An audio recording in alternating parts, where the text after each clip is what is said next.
Dassasaa Birruu, Baaroo Tumsaa, Elomoo Qilxuu, Jaarraa Abbaa Gadaa, Abishoo Garbaa, Hayilee Fidaa, Maannoo Mazannir, Hayila Maariyaam Gammadaa, Garasuu Dhukii, Asaffaa Shaaroo Nammii, Bakar Abdii, Caalii Shonee, Oliiqaa Dingilii fi Amanii ta'uu fi poolisii humna addaa Oromiyaa jedhaman kunniinii fi poolisoonni idileen mootummaa maafiyaa PP kunniin konyaalee lixaa Oromiyaa cufaa keessatti gochaa wal fakkaataa miseensota qeerroo bilisummaa Oromoo fi hawaasa Oromoo bal'aa irratti raawwachaa kan turan ta'uu fi yeroo ammaatti ammoo manneen hidhaa keessaa baasanii Oromoota ajjeesuun akkan hammaatee jiraatu odeessi maaddee raadiyoo Arata Biyyoolessa Oromiyaa Onaa Homaarraa arganne ifoomseetu jira. Waraanni sirna nafxanyaa PP godina Wallagga lixaa magaalaa Dambidolloo fi naannoo isheetti qofaa isa wabootti yoo deemne waboon nu dhahaa jedhanii waan sodaatanii fi uummataan bahaa waboo sakattaa jechuun uummata of dura oofanii hiraarsaa jiraachuun dhagahamee jira. Kana maleesee uummata nagaa kan hidhannoo hin qabne bosonatti bobbaasuun waboo sakattaa jedhanii of dura buusuun kun waraanni bilisummaa Oromoo adeemsa ofittisuu yoo raawwate uummata nagaa ajjeese waraanni bilisummaa Oromoo jechuuf ololaaf akka gargaaramaa jiranis jiraattonni Dambidollorraa dubbisnee nuuf himanii jiru. Bal'ina oduu kanaa immoo Jaaldaandii Elamoo Dirree Lixaarraa qindeeffate qaba. Lixa Oromiyaa godina Qellem Wallaggaa onoota garaagaraa keessatti waraanni mootummaa shiftaa Abiy waraana bilisummaa Oromoo Oromiyaa cufa keessaa akka galaanaa dhangala'aa jiru waraana marraa hedduu labsee injifachuu dadhabnaan hawaasa Oromoo homaatuu hin beekne dirqiin eeboo fi billaa qabatanii bahuun waraana nama nyaataa aangoo anjeffataa Abiy waliin daggalatti seenanii akka qaama hidhatee bilisummaa Oromoof lubbuu qulqulluu laatee jiru akka sakkattaan dirqisiisaa jira. Haala kanaanis onoota godinichaa magaalaa Dambidolloo, Ona Sayyoo, Sadan Canqaa, Anfilloo fi kanneen kana fakkaatan keessatti waraanni mootummaa dheebuu aangoo hin baane koloneel Abiyyiif ergaman uummata Oromoo daa'ima xiqqaa hanga jaaroliitti mana cabsanii gadi yaasuun humnaan bosona akka seenan yeroo taasisan kanneen irraa hafan ammoo reebanii caccabsuun gara mana hidhaatti geessuun dararaa hamtuuf saaxilaa jiru. Akka kanaanis uummanni Oromoo naannichaa raadiyoo Arata Biyyoolessa Oromoof yaada kennaniin maqaa sakattaa oboon hawaasni dararamaa akka jiru ibsuun sakattichi humnaan waraanni mootummaa maafiyaa Empire Ethiopia hawaasa bosonatti oofuun miidiyaan waraabee dabarsaa kan jiru malee fedhii hawaasaa akka hin taane ibsuun kan guyyaa sana hafee miidhaa jabduun akka irra ga'u dabalanii addeessaniiru. Haala kanaanis uummanni Oromoo mootummaa kufaatii irraa of baraaruuf waan hunda yaalaa jiru kana callisee ilaaluu irraa tokkummaan hundee irraa kuffisuun mala furmaataa akka ta'e dubbachuun Oromoon cuftii kanarratti waltumsuu qabas jedhaniiru. Mootummaan falli bulchiinsaa harkaa badee akka nama bishaanni nyaatee rakkachaa jiru kun seera waraana addunyaa humna hidhateef humna hidhataa humna wal madaalu jedhuu cabsuun hawaasa meeshaa maleeyyii leenjii waraanaa hin qabne gara bosonaatti oofuun qaama hidhate sakattaasuun miidiyaan afaan fajjii uumuuf malee bu'uura seeraa akka hin qabnee fi kan hin deeggaramne ta'uun beekamaadha. Mootummaan aangoo anjeffataa koloneel Abiy kun gocha badii hawaasa qulqulluu dhimma isa hin ilaallanne keessaa maqaa oboo sakattaatu jechuun Aggaaroo, Gujii, Booranaa fi Wallagga lixaa keessatti dirqiin raawwate kan ittiin mirkoomne ta'uun ni yaadatama. Godina Wallagga lixaa Onaa Ayiraa gandaa Hoomii Suuchii jedhamu keessatti waraanni mootummaa baaramaan PP daa'imman ganna 15 irratti gudeeddaa raawwachuun dhagahameera.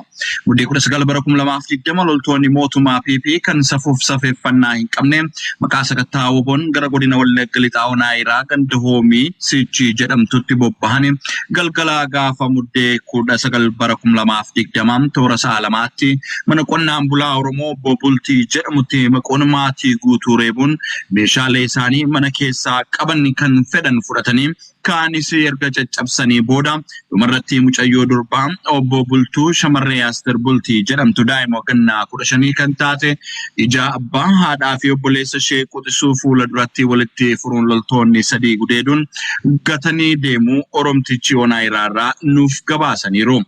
Dabalataanis Oromtichi Olmayaa irraa odeessa raadiyoo irratti biyyoolessaa Oromiyaa kenne kanaa booda salphinni fi tuffatamuun kanaan olii waan hin jirree fi kan dubartii irraa dhalate Oromoon obboleettii qabu akkasumas immoo kan fuudhee haadha manaa qabuu fi dhalchee ilmaan durbaa manaa qabu ilmi Oromoo dhugaatti dhimmi Oromoo fi Oromummaaf Oromiyaa isa yaachisuu qabu tokkummaan waan qabu qabatee waraana bilisummaa Oromoo waliin ta'uun hidhattoota mootummaa nafxanyaa fi hundee sirna kolonii Oromoof Oromiyaa mancaasu qofaa tu Oromoof Oromiyaatti kabajaa horaa waan ta'eef namuu dirqama Oromummaan irratti gatte ba'atuun Oromoo fi Oromiyaa itti fufsiisuu fi har'a osoo hin taane amma qabee akka qabu karaa raadiyoo irratti biyyoolessa Oromiyaa uummata Oromoo bal'aaf addatti miseensota qeerroo bilisummaa Oromoof dhaameera.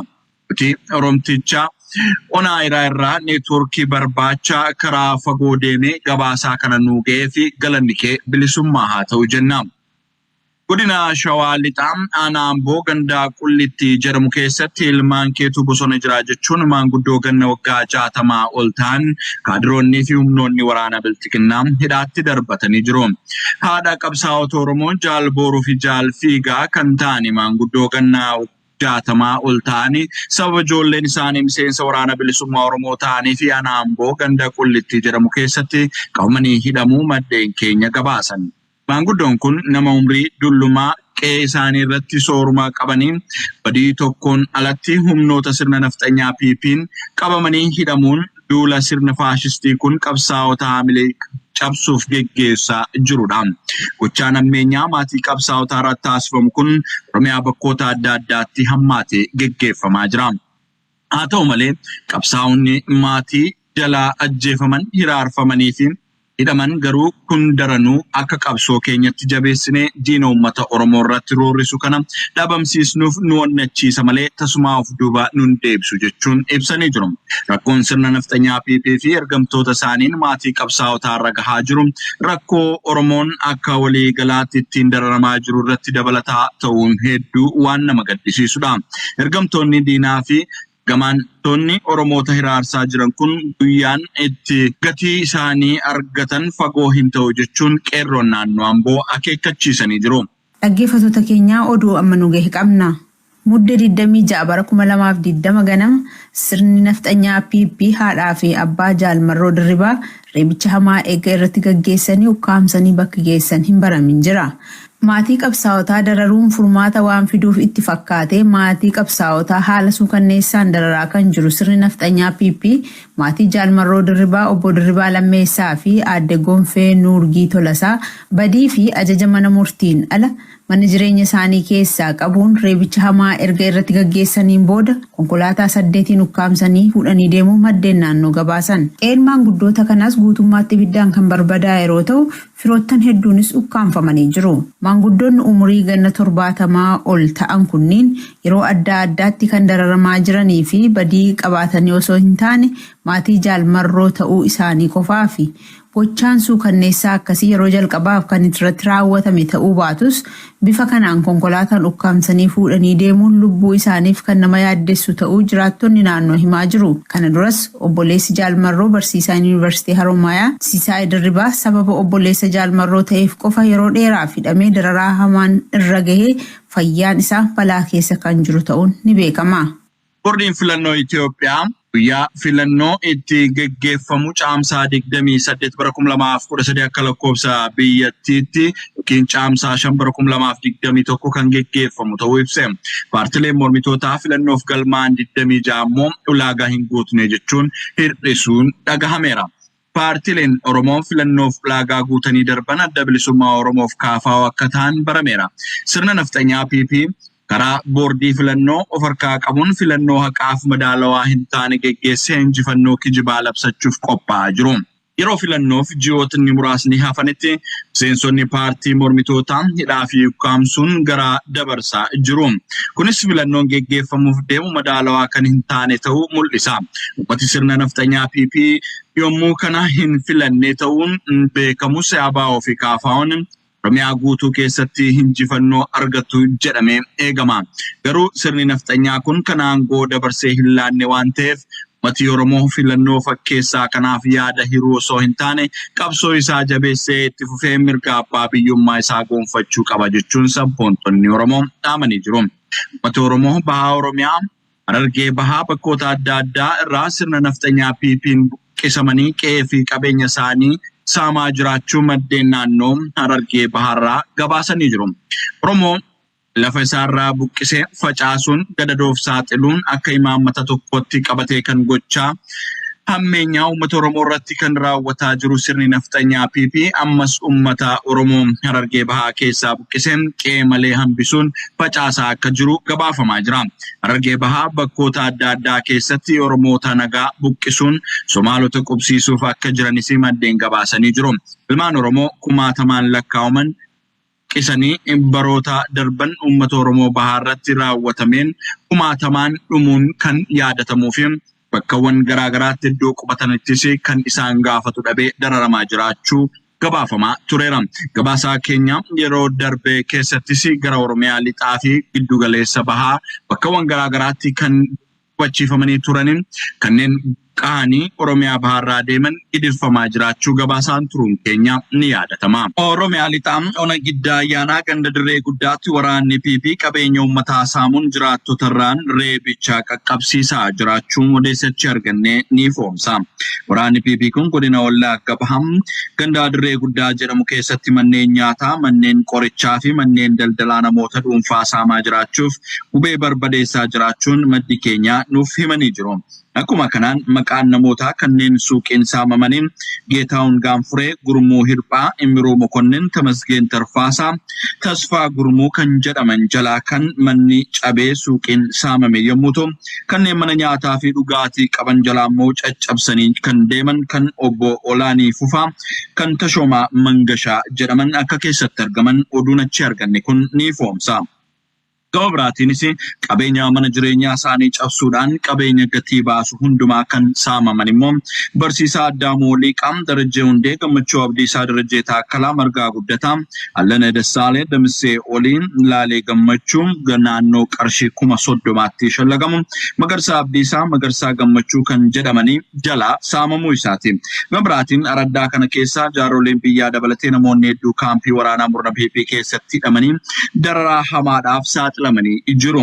Warreen mana mooraa waraanaa naannichatti argamu keessatti maneedhaa jiran keessaa kan maqaan nu qaqqabe Xannaa Kabbadaa, Galataa Darajjee, Xalaa'uun Kabbadaa, Silashii Sooree, Olaanii Fufaa, Fayisaa Dhaabaa, Ifaa Naccoo, Ifaa Magarsaa, Biqilaa Darajjee, Gurmuu Likkaasaa, Doorii Irranaa, Margaa Tafarraa, Galataa Admaasuu, Damissoo Doorii fi Taaddasaa Galataa kan jedhaman dabalatee maanguddoon waggaa 70 kan keessatti argaman namoonni 80 ol ta'an bakka tokkotti hidhaa jiraachuun odeessi kun dabalee foomsa.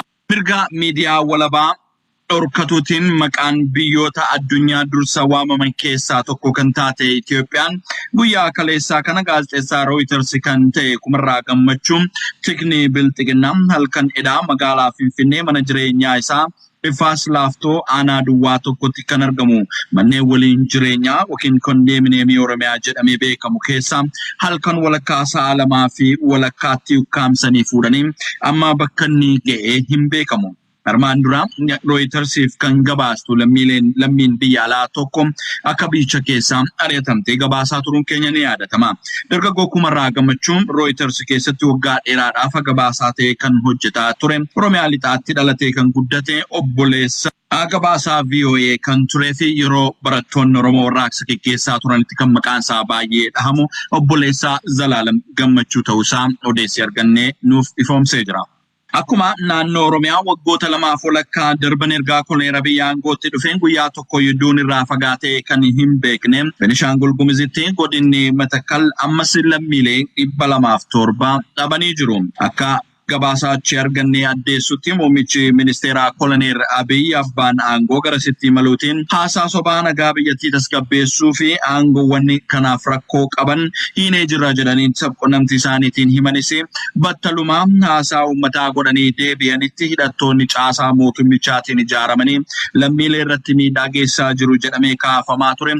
Osoo waraanni koloneel Abiyyi humnaa ol bobba'ee jiruu fi caasaa mootummichaa jiru namoota bakka tokkotti 207 ajjeesanii jiru. Kanneen du'an kunis bakka tokkotti sirna awwaalchaa osoo hin argatiin konkolaataatiin guuramanii yommuu isaan awwaalamanii suuraan isaanii miidiyaalee hawaasummaarraa faca'aa jira. Kanneen kun kan ajjeefamaa jiru lammiilee Shinaashaaf Oromoo yommuu ta'an namni Amaaraatu ajjeefame jedhanii naannoo Amaaraa daldala siyaasaaf itti gargaaramuun isaanii guddoo nu gaddisiiseera kan jedhan jiraattonni Matakkal naannoo Buleen irraa dubbisne nuuf himanii jiru. Wallagga Bahaanaa Gudayyaa Biilaa ganda guutee Caancoo keessatti ajjeefamanii bakka addaa Saawwaa jedhamu kan laga bunaa keessatti gatamee argame qeerroo Moosee Fiqaaduu muddee 16 bara 2020 yakka tokko malee waraana PP Abiy Ahmedin bobbaafamanii ajjeefamee reeffisaa laga bunaa keessatti gatamuun halkan tokko erga bulee booda muddee 17 bara 2020 uummataan argamee kaafamee jira. Guyyuma kana ganda Utee Caancoo bakka Saawwaa jedhamutti qeerroo abdataa yookiin Tusee Haayiluu jedhamu bakka hojii isaatii qabanii fuudhanii deemuun waraanni shiftaa biltsiginnaa kun rasaasa 3 rukutanii ajjeesanii gatanii innis akkuma qeerroo kaanii reeffi isaa uummataan ala argamuusaa odeessi achii argannes nuuf ifoomsee jira. Egaa oduun keenya guyyaa har'aa raadiyoo Harata Biyyoolessaa Oromiyaarraa qabannee aguma kana ture qophiilee keenya hafan wajjin Siyaasaa sabaa fi sablammoota itti wareega qaalii baasaniif PP'n deebii kennuu diduun ilaalcha siyaasaa maddamar jedhu uummatatti fe'uuf humnaan fudhachiisuuf akeekkachuun lola labsee sirna dhablummaa fi ajjeechaan akka impaayera Itoophiyaa keessatti babal'atu tolchuun uummata gadadoo fi jeequmsa keessa jiraachisuuf kan dhama'aa jiru murna Abiy Ahmedidha. Lolli kun naannolee Oromiyaa, Beenishaangul Gumuz, Tigraay, Koonsoo, Walaayittaa fi kan kana fakkaatan keessatti bifa mul'ataan haa gaggeeffamu malee naannolee kaan keessattis ukkaanfamee jira. Impaayerri Itoophiyaa tarree ajjeechaan siyaasaa irratti hundaa'ee hedduminaan keessatti gaggeeffamu ta'ee jira. Namoonni bebbeekamoo fi qooda mul'ataa siyaasa impaayerattii keessatti qabaachaa turan kan akka Injiinar Simanyoo Baqqalee, Pirezidaantii Ambaachoo Mokonnin, Jeneraal Asaaminaw Tsigee, Taamaajoor Shuum, Jeneraal Sa'aaraa Mokonnin, Artist Hacaaluu Hundeessaa hundi isaaniiyyuu ajjeechaa siyaasaa waliin wal qabatee tikaa fi humna Abiyyiin hoogganamuun raawwatamedha. Ajjeechaan Gujiif Boorana, Wallaggaaf Wallo, Harargeef Arsii, Shaggar, Jimmaa fi Lubbaa Booraa, Karrayyuu fi Baalee, Koonsoof Beenishaangul Gumuz, Qimaantiif Tigraay keessatti uummata meeshaa maleeyyii kan ittisa hin qabne ijoollee fi dubartoota irratti gaggeeffamaa jirus hidhattoota Abiy Ahmediin ta'uun beekamaadha. Ka'umsi ajjeechaa kanaa fedhii sirna nafxanyummaa impaayera Itoophiyaa keessatti deebisuu fi babal'ifannoo lafaa kan kana dura Jeneraal Asaaminaw Tsigee eegale lammiilee Beenishaangul Gumuz fixaa ture. Amma immoo Dammaqaa Mokonnin itti fufee jiraattota Amaaraa naannoo Beenishaangul keessa jiran hidhachiisaa turuun ni yaadatama. Humni addaa naannoo Amaaraa lammiilee Amaaraa ittisuuf naannoo Oromiyaatti duulee uummata Oromoorraan balaa geessisuu fi mootummaa federaalaa hayyama gaafachaa kan jiruufis babal'ifannoo lafa nafxanyootaaf waan ta'eef ilmaan Oromoo maraan akka dura dhaabbatamu ajajaan olaanaa ABO waamicha dhiyeessa.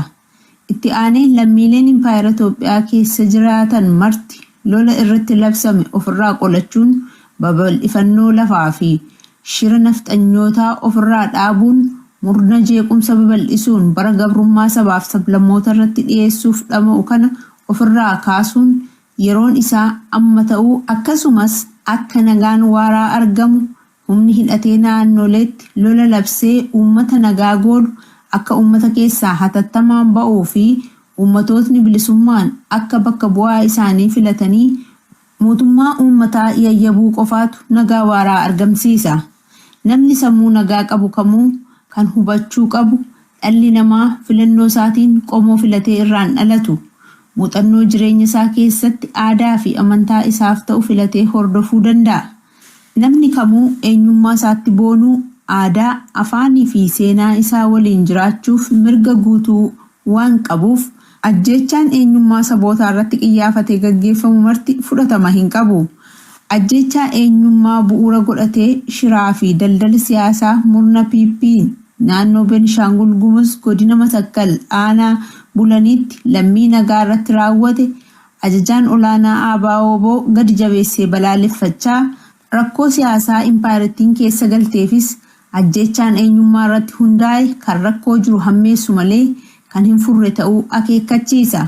Qaamoleen murna Abiyyitti maxxananii fi aangoo harkaa qabna jedhanii lammiilee nagaa irratti ajjechaa suukanneessaa gaggeessaa jiran marti gaafatama seenaa fi seeraa jalaa akka hin baane hubachiisa.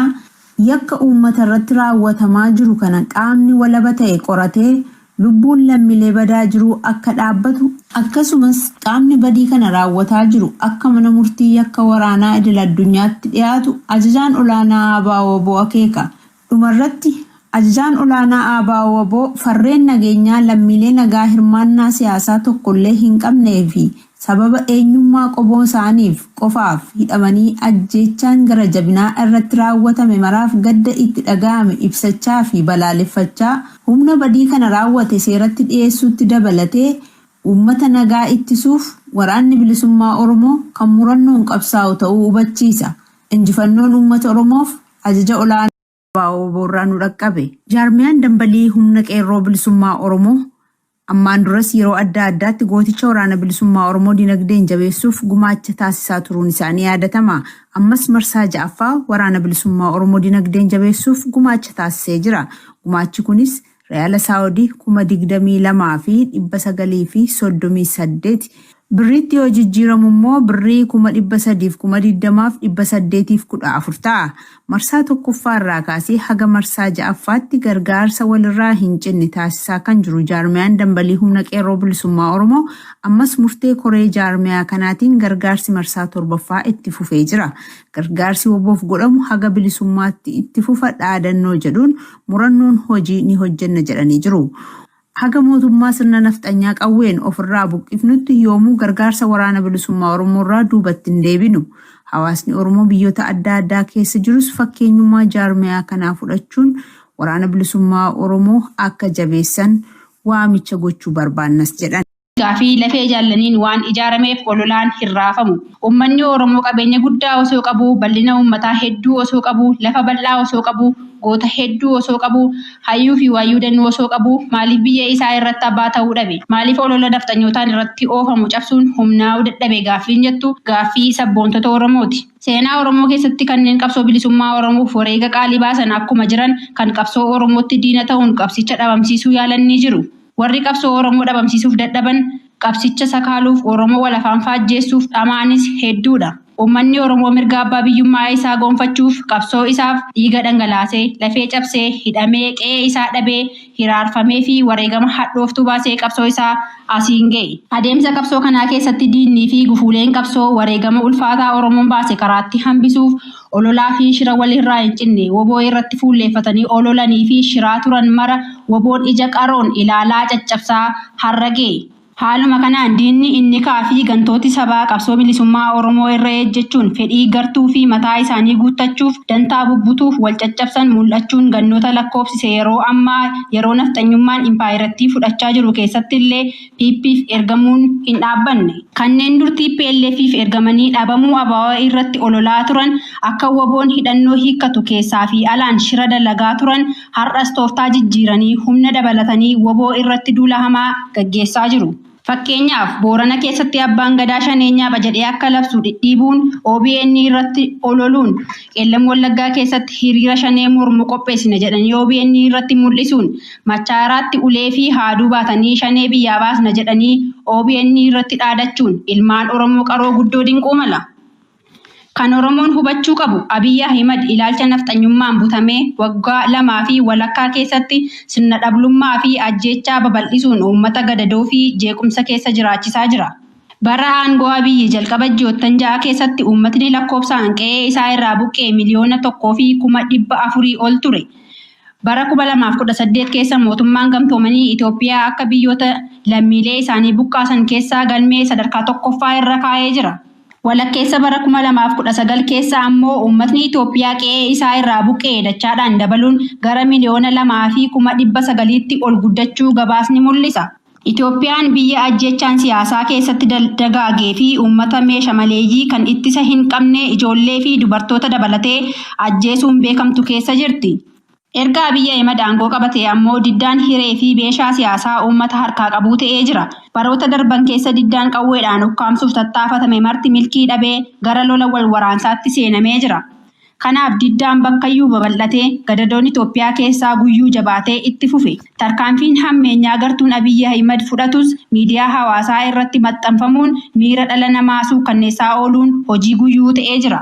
Diddaa uummatni rakkoo isaa furachuuf gaggeessu kanaaf Abiy Ahmed fi ergamtoonni isaa ABO itti yakku. Maqaa ABO shanee jedhu itti moggaasanii woboo hadheessu. ABO'n sababa ilaalcha fi ejjennaa siyaasaa Abiy Ahmed fudhachuu dideef qofa yakkamee akka dhabamu irratti muramee jira. ABO'n ilaalcha siyaasaa Abiy Ahmed qabatee deemu uummata gara badiisaatti waan geessuuf jecha waan dura dhaabbateef maqaan hadheeffamee ololli irratti labsamee falmii hadhooftuu keessa jira. Abiy Ahmed ammoo ABO diinoomfatee dhabamsiisuuf hojjechaa ture ammas hariiroo diinummaa ABO waliin qabu ibsachaa jira. Yakka ofii isaa dalage mara kan sirnaa fi seera dhablummaa impaayera Itoophiyaa keessa dalage maraaf ABO'tu itti gaafatamaadha jechuus ni barbaada. Yeroo badiin tokko Oromiyaa keessatti raawwatu miseensoti PP akka waan ABO'n raawwatetti dhiyeessu. Ajjechaa suukanneessaa Gullisoo keessatti raawwatame wobootti haqachuus ni barbaadu. Ajjechaa Booranatti ilma ganna 13 irratti raawwates akka waan woboon raawwatetti dhiyeessu. Ajjechaan sanyii irratti hundaa'ee waan raawwatame fakkeessuun Horroo Guduruu keessattis afarfamaa jira. Aktiivistoonnii fi aangoonni naannoo Amaaraas yoo ABO'n Itoophiyaa keessaa hin badin nagaan hin argamu jedhanii ifaan dhaadatu. Yoo mootummaan federaalaa tarkaanfii fudhachuu hin dandeenye mootummaan naannoo Amaaraa Oromiyaatti akka duuluu danda'u ibsa kenne. Dammaqaa Mokonninis ilmaan Amaaraa naannoo biraa keessa jiraatan nan hidhachiisa jedhee dhaadachuu bira darbee hidhachiisaa jira. Mootummaan naannoo Oromiyaa jedhamu ammoo rakkoo siyaasaa Oromiyaa keessa jiruuf furmaata kennuu waan hin dandeenyeef badii dhalate maraaf woboo yakka. Akkasumas ergamtoota TPLF tu jeeqaa jira jedha. Yeroo mootummaan lola kaaba Itoophiyaatti gaggeessee fi Maqalee qabadheera jedhee dhaadachaa jiru kanatti gochaa suukanneessaa kana dura PP'n Oromiyaa keessatti raawwachaa turte waliin wal qabatee Oromoon sodaa guddaa keessa seenee jira. Jiruun Oromoo du'a hidhaa fi hiraarfamuu ta'ee jira. Uummanni Oromoo du'a irraa of oolchuuf jecha waan loltooti PP ittiin jedhan fudhachuuf dirqamee jira. Bakka tokko tokkotti lubbuu isaa oolfachuuf jecha ajaja fudhatee jireenya isaa mirkaneeffachuuf yeroo dirqamaan sobaan ragaa baafamuu ni mul'ata. Bakka gariitti ammoo PP'n maqaa wobootiin woboo fakkaatanii yakka dalaguun uummataa fi woboo walitti buusuuf shirrii hojjetamaa jiraachuu miseensota waraanaa fi poolisa sirna naftanyaa PP keessaa gara wobootti makaman irraa hubachuun danda'ameera. Abiy gaafa aangoo qabate irraa eegalee ABO fi TPLF na ajjeesuuf boombii natti darbatan jechuun ABO fi TPLF walitti hidhuuf tattaafate. Garuu ABO fi TPLF gidduu hariiroon jiru lola kan ammayyuu gumaan walii keenya gidduu jirudha. Waan gumaan gargar baasee dirqamaa walitti hidhuuf tattaafachuun ololaa fi shirara kashaa waan ta'eef itti hin milkoofne. Shirrii fi ololli kijibaan guutame kun osoo hin turin saaxilame. Yakkoota woboo irratti tarreessan saamicha baankii ajjeecha namoota nagaa fi kan kana fakkaatan yeroo ta'u garuu tokko isaafuu ragaa tokkollee dhiheessuu hin dandeenye. Gariin isaa waan woboon raawwatamuu isaa hin dhageenye miseensota raayyaa ittisa biyyaa yookiin humna addaa Oromiyaa kan ofiin jedhan akka wobootti yakkoota raawwadhaa jedhamanii raawwatan akka woboon raawwatetti ololuun maqaa woboo xureessuuf shira raawwachaa jiraachuu miseensota raayyaa ittisa biyyaa fi poolisa humna addaa Oromiyaa irraa mirkaneeffachaa jirra. Ololli isaanii kana irra darbee sadarkaa idil addunyaatti namoota babbeekamoo dogoggorsuun yookiin bitachuun woboo irratti olola gaggeessaa jiru. Woboon shororkeessaa fi shiftaa fakkeessanii dhiheessuuf tattaafatanis jalaa fashalaa jira. Woboon waraana akeeka siyaasaa ifaa qabu, naamusa sibiila irra jabaa ta'e qabu, loogii sanyummaa fi amantaa irraa walaba ta'ee fi amantaa kamuu walqixa kabaju ta'uu akkasumas sagantaa siyaasaa ABO fiixaan baasuuf hidhatee lolaa jiru ta'uun hubatamaa. Yeroo sanatti reebicha hamaatu irratti gaggeeffamee sana nuu ibsaame. Dandeettii addatti dadhabdee kataanii bakka lafarraa goototaa fuudhanii addatti. Uummanni naannoo maal jedha yeroo kun godhamu? Namni biroo sagaritti namni biroo mana tokko arganis mana xaxxattanis kan taane jedhamu. Namuma isaanii ni ilaalu dhaabatee isaanii argeeyyuu ni reebu.